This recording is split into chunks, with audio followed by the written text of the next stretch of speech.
సార్వత్రిక ఎన్నికలతో పోలీసులు తనిఖీలు చేపట్టారు. ఉన్నతాధికారుల ఆదేశాలతో సిద్దిపేట జిల్లా గజ్వేల్ పట్టణంలో ముఖ్యమైన కూడళ్ల దగ్గర ఉదయం నుంచే వాహనాల్ని తనిఖీ చేశారు. మరో 2 రోజుల్లో ఎమ్మెల్సీ ఎన్నికలు జరగనుండటంతో ఓటర్లను ప్రభావితం చేయడానికి డబ్బు, మద్యం సరఫరా కాకుండా గజ్వేల్ పోలీస్ సర్కిల్ పరిధిలోని వివిధ ప్రాంతాల్లో చెక్పోస్టులు ఏర్పాటు చేశారు.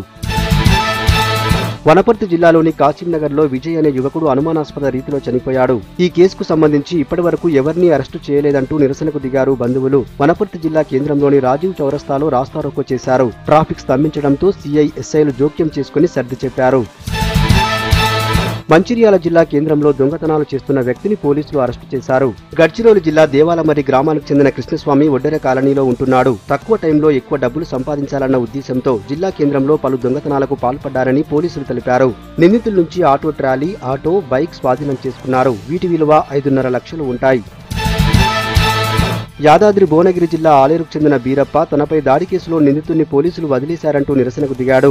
జాతీయ రహదారిపై ఆందోళన చేయడంతో భారీగా ట్రాఫిక్ జామ్ అయింది. అదే రూట్లో వెళ్తున్న మంత్రి ఎర్రబెల్లి దయాకర్ రావు వెహికల్ దిగివచ్చి బాధితుడికి న్యాయం చేస్తామని హామీ ఇచ్చారు. దాంతో ధర్నా విరమించారు.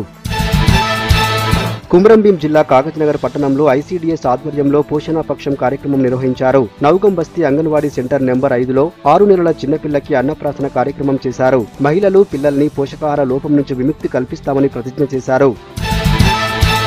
భద్రాద్రి కొత్తగూడెం జిల్లా చుంచుపల్లి మండలం బాబు క్యాంపులో భారీ చోరీ జరిగింది. రాత్రి ఎవరూ ఇంట్లో లేని సమయంలో ఇంట్లోకి ప్రవేశించిన దొంగలు 20 తులాల బంగారం, 20 తులాల వెండిని దోచుకెళ్లారు. ఇంటి యజమానురాలు నాయుడు లక్ష్మి పోలీసులకు ఫిర్యాదు చేశారు. భద్రాచలంలో బంధువుల ఇంట్లో శుభకార్యానికి వెళ్లి వచ్చేసరికి చోరీ జరిగిందని చెప్పారు.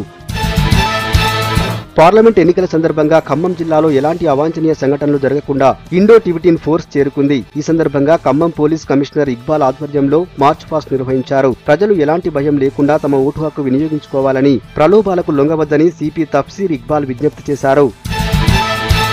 యాదాద్రి భువనగిరి జిల్లాలో పార్లమెంట్ ఎన్నికల కోసం టీఆర్ఎస్ సన్నాహక కార్యక్రమం జరిగింది. ఈ సమావేశంలో ఎంపీ బూర నర్సయ్య గౌడ్తో పాటు మాజీ ఎమ్మెల్యే కూసుకుంట ప్రభాకర్ రెడ్డి హాజరయ్యారు. పార్లమెంట్ ఎన్నికల్లో అనుసరించాల్సిన వ్యూహాన్ని కార్యకర్తలకు వివరించారు నేతలు.